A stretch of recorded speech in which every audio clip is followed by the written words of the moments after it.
Miyerkules nung nakaraang linggo pa nga itong video na to. Sobrang busy din kasi kaya ngayon lang din ako nakapag-edit ng vlog ko. Araw nga ng orientation namin yan at meron nga kaming exam. Doon nga din kasi malalaman kung naisasabuhay ba namin yung pagiging sales promodizer namin. At dahil nga 7:30 yung call time ay sinubukan ko munang dumaan dito sa Divisoria pa Monumento. Bali carousel nga yung sinakyan ko. Kaya lang na-stress ako ng malala dahil 5:30 ako umalis ng Tondo pero nakarating ako dito sa Monumento ay 6:17 na. Rush hour din kasi at halos mag-iisang oras nga nang makarating ako dito. Kaya naman habang nasa biyahe ay nag-skincare muna ako. Baka kasi mamaya mapansin ako ng mga trainer tapos sabihin bakit may nakapasok na unggoy dito.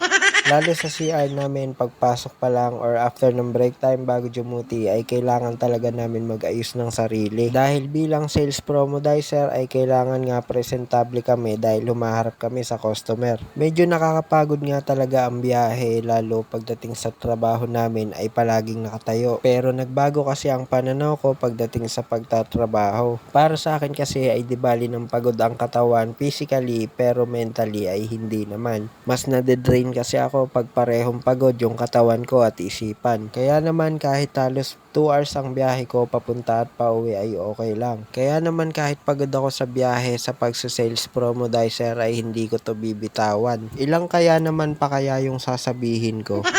At dahil pasado nga ako sa orientation at exam namin ay nakapag-duty na ako ulit. Dito nga ay sabay-sabay kami ng mga katrabaho ko. Medyo nahihiya pa nga sila Joy at Haban dito. Pero sabi ko ay dagdagan nyo naman yung exposure nyo at magpakita kayo sa video. Kasi ako malay nyo pag sumikat ako matatagalan ulit bago ko kayo makasama sa mga vlog ko.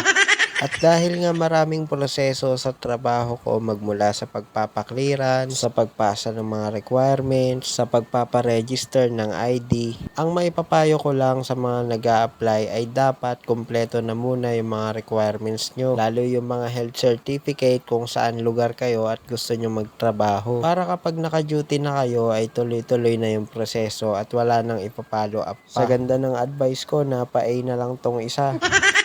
Bali itong mga sinasabi ko sa inyo ay sariling experience ko lang. Pero kayo naman ang gagawa ng landas na tatahakin nyo at hindi ko naman sinabi na maging empleyado na lang tayo. Tayo pa rin yung gagawa ng buhay na gusto natin kung paano tayo aasenso. Pero syempre dapat unti-unti ang proseso. Sa dami ng mga sinubukan kong gawin kagaya ng pagnenegosyo ay talagang makikipagsapalaran ka kung bebenta o kikita ba yung produkto mo. Pero sa ngayon ay kailangan natin mag-ipon ng sapat para kung sakaling babalik tayo sa pagnenegosyo ay hindi na tayo inaalat. So paano hanggang dito na lang itong video na to. Thank you for watching.